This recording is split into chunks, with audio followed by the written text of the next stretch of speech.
Hiya! Kamusta po kayo lahat? Good morning po sa inyo. Sana okay lang ang araw nyo. Ano pong routine nyo today?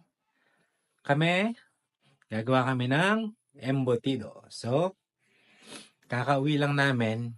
Galing kami ng grocery ni Luis after naming i-drop si Leander sa kanyang play school. So, magluluto tayo ng embutido. So guys, ano ba yung mga sangkap ng embutido? Alam ko, napanood niyo sa mga ibang video to.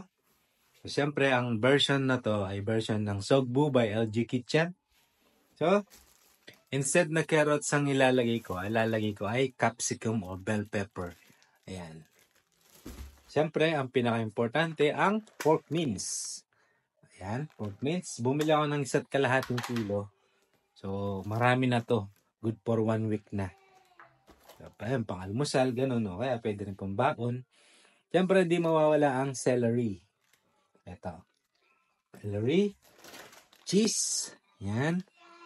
Cheese. Meron tayo. Ano pa ba? Ito. Raisins. Seedless raisins. Tapos, instead na ang ilalagay ko ay biscuit o skyflakes, ganun. Usually, skyflakes ang nilalagay nila. Ako bumili ako ng ito. Sorry. Yung parang pang-bake. Ito. Parang nagbe-bake ka. Yung ano, yan. Konti lang. Sorry po. Konti lang naman ang ilalagay ko nito. Yan. Para maging tight lang yung ano natin. Ginagawa natin. Siyempre, ano po bang ilalagay natin? Lalagyan natin siya ng bawang at sibuyas. Nandun. Hindi ko na siya ipapakita sa inyo. Pero, papakita ko to lahat mamaya kapag na-chop ko na.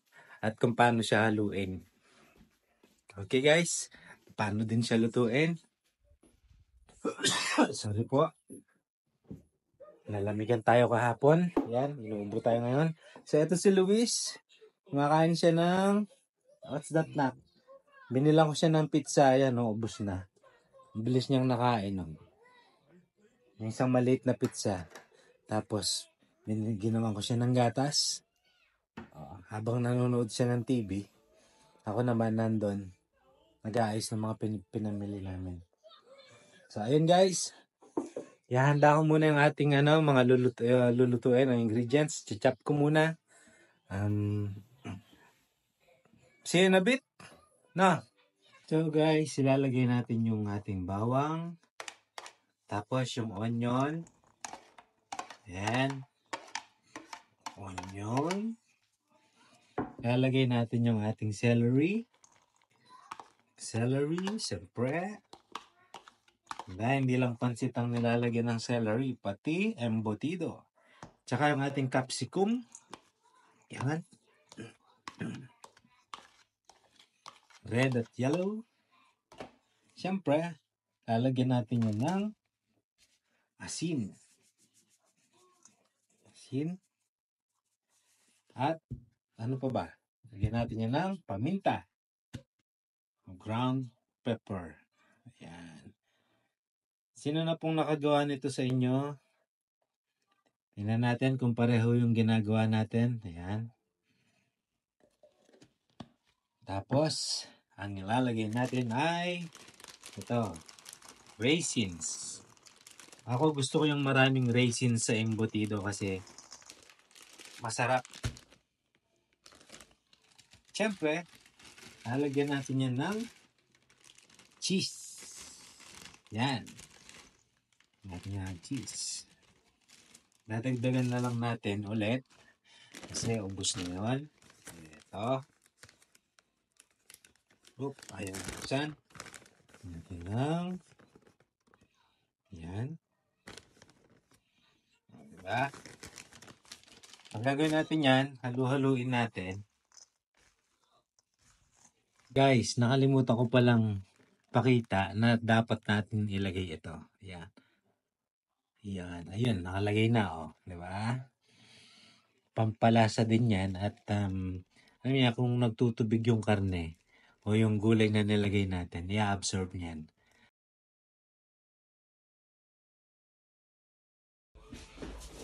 Ay, ay, ay, ay, ay. Uy, dyan pala kayo guys. So, ito na yung huli nating babalutin. Simula kanina. Last na. Finally. Yan. Lalagyan ko muna siya ng butter. Tapos, ilalagay natin yung karne. Yan. Oh. Diba? Sino kaya nakakaalala sa akin at lagi akong nasasalig? Ikaw ba? Ikaw talaga? Pinapanood mo na ako? Namimiss mo pa ako? Charot! So yan guys. Tip lang sa paggawa ng embutido. Huwag masyadong makapal yung nilalagay nyo na karne. Sakto lang. Para kapag niluto nyo siya, ni-steam nyo, hindi siya mahirap lutuin. At maluto talaga siya sa loob. Wish, ang hihingi ng cheese si Luis. Oh. Yan na. Yan. So, lagyan natin siya ng cheese. Yan. Usually, ang nilalagay nila dito ay itlog. So, ako, hindi ko na siya lalagyan ng itlog. Cheese na lang. So, optional naman ng cheese. Kung gusto nyo lang lagyan. Pwede rin. Optional din ng butter kung wala kayong butter. Pwede rin ng margarine. So, ikot nyo lang siyang ganon. Tapos, tignan nyo yung dulo dito.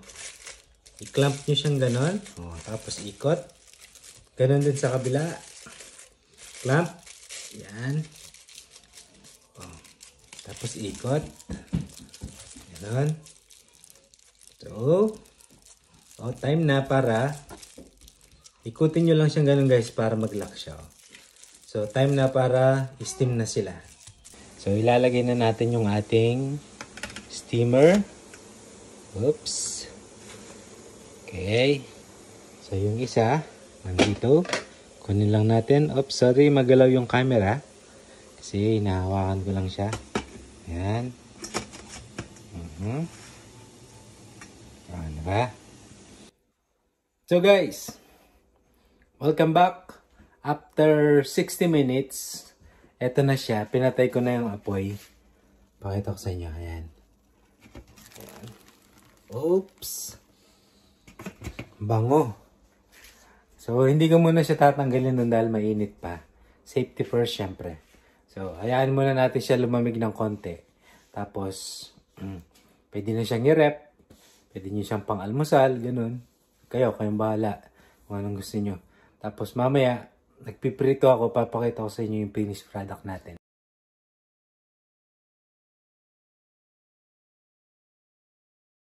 Yan po. Okay, shoutout po sa mga tatay dyan na mahilig magluto.